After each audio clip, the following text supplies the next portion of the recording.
মায়ের নলিটা পড়েছিল। 101 টাকার একটা ডালা নিয়েছি।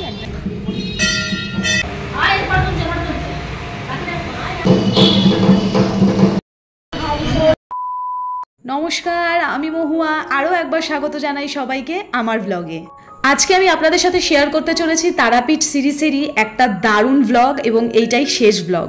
তো আজকে আমরা যেই জায়গাটা যাচ্ছি সেইটা তারাপীঠ থেকে 26 কিলোমিটার দূরে অবস্থিত এবং সেটি হচ্ছে 51টি সতীপীঠের একটি অন্যতম পীঠ, যেটা অবস্থিত নলহাটিতে এবং মন্দিরের নাম হচ্ছে মা নলাটেশ্বরীর মন্দির। তো আমরা সেই জায়গার উদ্দেশ্যেই আজকে রওনা দিয়েছি। তারাপীঠ থেকেই আমরা গাড়ি রিজার্ভ করে নিয়েছিলাম, একটা টোটো বুক করে নিয়েছিলাম। সেটা কত ভাড়া নিয়েছে না নিয়েছে সেটা একটু পরে আপনাদের সঙ্গে আলোচনা করছি। তো জায়গাটা ভীষণ সুন্দর, দুধারে শুধু জমি, খালি জমি ধুধু করছে আর মাঝখান দিয়ে রাস্তা, মাঠের পর মাঠ, খালি জমিতে নানা রকমের সবজি চাষ হয়ে রয়েছে, দেখতে ভীষণ ভালো লাগছিল। আর সেইটা দেখতে দেখতেই অবশেষে আমরা পৌঁছে গেছি মা নলাটেশ্বরীর মন্দিরে। সবার প্রথমে আমরা একটা সামনেই একটা দোকানে, যেখান থেকে আর কি পুজোর ডালাটা নেব, সেখানেই জুতো রেখে হাত ফাত ধুয়ে নিয়েছি। এখন এখান থেকে আগে পুজোর জিনিসগুলো নেব। এখন এসেছি মানে 51টা সতীপীঠের এটা আরেকটি অন্যতম সতীপীঠ, সেটা হচ্ছে নলাটেশ্বরী, মা নলাটেশ্বরীর মন্দির। যেখানে মায়ের নলিটা পড়েছিল। তো আমরা এই প্রথমবার এলাম, আমরা তারাপীঠ থেকে ডাইরেক্ট এখানে এসেছি। তাই সামনেই একটা দোকানে পুজোর ডালা নিচ্ছি। এখানে পুজোর যা জিনিস আছে সমস্ত কিছু নিয়ে 101 টাকার একটা ডালা নিয়েছি। এক জায়গায় পুজো দিচ্ছি সবাই মিলে। আর তারাপীঠে অনেকবার এসেছি কিন্তু এই মন্দিরে আগে কখনোই আসিনি। তো চলুন ভেতরে যাওয়া যাক। মায়ের মন্দিরে যাওয়ার আগেই এখানেই আরেকটা শিব মন্দির আছে। তো আমি ভাবলাম আগে শিব মন্দিরে বাবার দর্শন করে নেওয়া যাক, তারপর মায়ের কাছে যাব। আশেপাশের লোকেরা এখানে শিব পুজো করতে আসে, এখানে অনেক বড় করে নাকি শুনলাম শিব পুজোও হয়। তো আমরাও আগে এখানে ঢুকে বাবা ভোলানাথের আশীর্বাদ নিয়ে, এখানে এরকম টিপ রাখাই থাকে, আপনারা পড়তে পারবেন।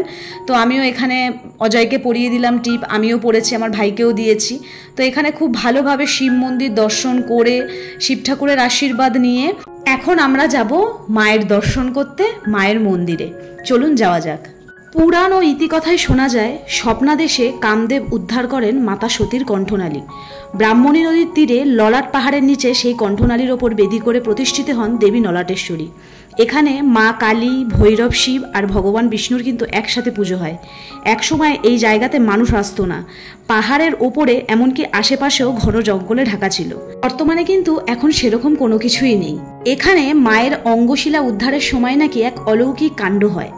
যিনি মা সতীর দেহ তার সুদর্শন চক্র দ্বারা খণ্ড খণ্ড করেছিলেন, সেই অনাদির আদি গোবিন্দের চরণ চিহ্নিত একটি শিলাও নাকি এখানে পাওয়া যায়। ভগবান নারায়ণের সেই চরণ চিহ্নিত শিলা পূজিত হন এখানে দেবীর সাথে। প্রথমে ভগবান বিষ্ণুকে প্রণাম জানানোর পরেই ভৈরব ও দেবীর অর্চনা হয়ে থাকে। আষাঢ় মাসের শুক্লা নবমী তিথিতে এখানে দেবীর বার্ষিক পূজা অনুষ্ঠিত হয় অনেক জাঁকজমক করে। এখানে কিন্তু মায়ের নিত্য অন্নভোগও হয়। ভক্তরা চাইলে এখানে পাণ্ডাদের সাথে কথা বলে অন্নপ্রসাদও পেতে পারেন। এই মন্দির রাত 8টা অবধি কিন্তু খোলা থাকে। শিবরাত্রির দিন নাকি এইখানে দেবী ও ভৈরবের মন্দিরের সঙ্গে হলুদ সূত্র দ্বারা যোগসূত্র স্থাপিত হয় এবং বিশেষ তিথিতে সারা রাত নিশি অমাবস্যায় মায়ের মন্দিরে কিন্তু হোমযজ্ঞও করা হয়। খুব সুন্দর করে এবং ভালোভাবে মাকে দর্শন করে এখন কিন্তু বসেছি মায়ের প্রসাদ নিয়ে। আমি এতদিন তারাপীঠে এসেছি, এই প্রথমবার এলাম।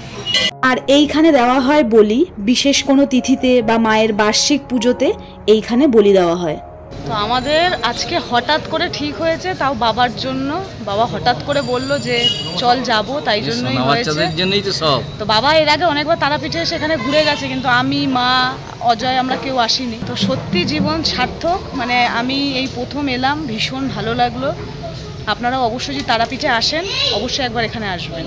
আসা যাওয়া নলাটে মন্দিরে, হ্যাঁ, মা নলাটেশ্বরী, মানে যেখানে মায়ের কণ্ঠটা মানে নলিটা পড়েছে আর কি।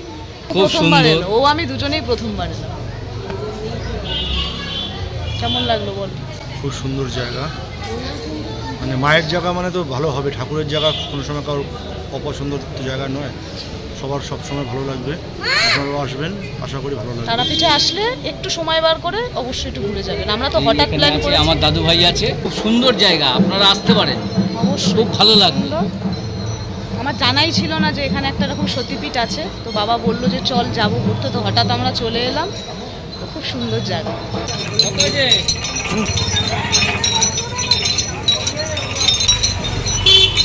সব ভালো, গ্লাসটা অনেক ছোট।